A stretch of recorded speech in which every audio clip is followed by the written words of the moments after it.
मूर्खों का लक्षण ये है कि वो अनावश्यक चीजों पर दिमाग ज्यादा लगाते हैं, काम की बात पे नहीं लगाते हैं। जैसे कई लोग आपको देखेंगे जिनको 300 फोन नंबर याद है, उनसे आप पूछो कि इसका फोन नंबर क्या, मैं बताता हूँ ना, देख के वाह यार बड़ी जबरदस्त मेमोरी है, वो इसी में खुश है। जिस जमाने में सारे फोन नंबर सेव हो जाते हैं, उस जमाने में फोन नंबर याद करना अपनी मेमोरी पावर का बेजा इस्तेमाल है, गैर जरूरी इस्तेमाल है। जितनी बाइट्स खराब की हैं आपने फोन नंबर याद करने में, उतनी बाइट्स में कुछ काम की बात याद कर लेते हैं। क्यों फोन नंबर याद किया? 2-4 फोन नंबर समझ में आते हैं, इमरजेंसी में याद होने चाहिए। संकट हो गया, फोन गुम हो गया, नंबर ही याद नहीं है। 2-4-5 नंबर समझ में आते हैं कि याद होने चाहिए, जो जरूरी नंबर है। और आपको हर किसी का नंबर, अखबार वाले का नंबर भी याद है, रिक्शा वाले भी 6 नंबर याद, रिक्शा वाला 1, रिक्शा वाला 2, रिक्शा वाला 3, सबके नंबर याद कर रखे हैं। तब तो ये हद है ना भाई। इसका मतलब अनावश्यक सूचनाओं से आपका लगाव है, बहुत ज्यादा बेकार की बातों में लगाव है। अब एक सिंपल एग्जांपल अभी का देखिए।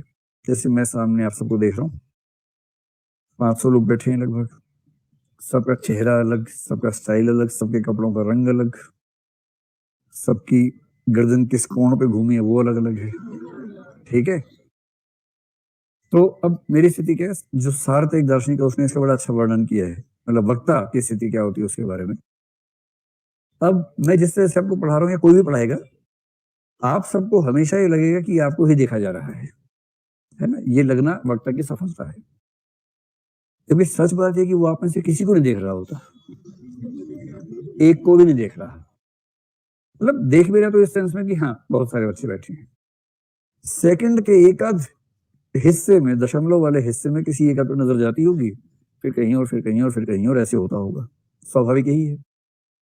अब मैं ऐसे देख रहा हूँ, वहां 50 लोग हैं, किसी ने जोर से मुंडी हिलाई तो वो दिख जाएगा 1 सेकंड के लिए, फिर वहां किसी ने हाथ यूं किया तो वो दिख गया 1 सेकंड के लिए। कुछ अजीब सा दिखेगा तो वहां नजर एक आध सेकंड को जाएगी, वरना नजर सामान्य रूप से ऐसे ऐसे घूमती रहेगी। यही होगा। अब अगर कोई कहे कि यार आप क्लास में पढ़ाते हो सब बच्चों को, तो ये बताओ कि इस नाम के बच्चे ने आज कौन सा रंग का स्वेटर पहना हुआ था, और आप कहे कि वो आगे से 5वीं रो में बाईं तरफ तीसरे नंबर बैठा हुआ था, आप कहेंगे यार मुझे क्यों पता होना चाहिए, ये तो कहेंगे क्यों पता होना चाहिए। कई लोगों की रुचि इसी में होती है, और इस मामले में बड़ा आश्चर्य है, मतलब जेंडर सेंसिटिव में बहुत ज्यादा हूं, लेकिन मैंने ऐसे पाया है कि शादियों में मैंने देखा है, महिलाओं की भाषा में अक्सर ये होता है कि ये वही साड़ी है जो 2 साल पहले तुमने पहनी थी। ऐसी बातें मैंने सुनी है, मुझे नहीं पता कि ये मैं सही बात कह रहा हूँ कि गलत बात कह रहा हूँ, पर मैंने सुना है ऐसा। और मैंने महसूस किया कि पुरुषों को इस बात का पता ही नहीं होता कि पिछली कितनी शादियों से एक ही कमीज पहने काम चला रहे हो, फर्क ही नहीं पड़ता, क्योंकि उनके लिए ये सूचना अनावश्यक सूचना है। और महिलाओं की शायद मजबूरी है, क्योंकि उनके लिए, मैंने कहा था ना एक बार कि सौंदर्य उनके लिए एक मजबूरी का मामला ज्यादा है, शायद इस वजह से उस पर फोकस इतना ज्यादा है। वो हमेशा सिस्टमेटिक प्रोसेसिंग में रहती हैं कि साड़ी, अरे रिपीट कर दी तूने तो 6 साल पहले ही पहनी थी एक बार तुमने, फिर। और आदमी कह रहा है 6 साल नहीं, 6 साल से रोज पहनता हूँ भाई, तुम 6 साल बाद आए हो, मैं तो रोज क्या है। कौन सी सूचना आवश्यक है, कौन सी अनावश्यक। अब जैसे ये मेरे लिए क्यों आवश्यक होना चाहिए कि आप में से कौन कहाँ बैठता है, किसके साथ बैठता है, किस रंग के कपड़े पसंद है, टोपी लगाता है कि नहीं लगाता है, चश्मा लगाता है कि नहीं, मुझे मैनू की, मुझे क्या मतलब इस बात से।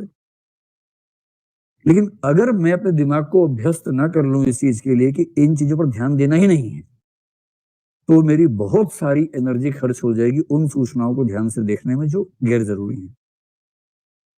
और आप समझ रहे हैं, दिमाग का धुआं निकल जाएगा, इतनी सूचना। और जब आप घर से निकलते हैं पूरे दिन भर में ऐसी लाखों करोड़ों सूचनाएं आपके आसपास हैं जिनको लगातार इग्नोर करना होता है, और यदि आपने उन पर फोकस करना शुरू कर दिया तो आप अपना काम कभी कर ही नहीं पाएंगे। इग्नोरेंस इज ब्लिस जब कहते हैं ना, उसका एक बड़ा पक्ष ये भी होता है कि लाखों सूचनाएं आपके आसपास हैं, उनमें से काम की 2-4 हैं आपके लिए, बाकियों को इग्नोर करना भी आना चाहिए। एटीट्यूड्स हमें यह समझा देते हैं कि कौन सी सूचना पर ध्यान देना है, कौन सी पर ध्यान देना ही नहीं है। तो आवश्यक सूचनाओं का चयन बहुत आसान हो जाता है। जैसे किसी का एटीट्यूड है कि भाई एनिमल्स के प्रति करुणा का भाव है उसके मन में, अब वो चल रहा है, हजारों सूचनाएं ध्यान नहीं दे रहा, जैसे ही एक एनिमल कहीं दिखा उसको खटक से वहां ध्यान जाएगा, वहां पूरा ध्यान से देखेगा, सिस्टमेटिक प्रोसेसिंग में आ जाएगा। और बाकी हर चीज को ह्यूरिस्टिक प्रोसेसिंग में इग्नोर करते हुए चलता जा रहा है।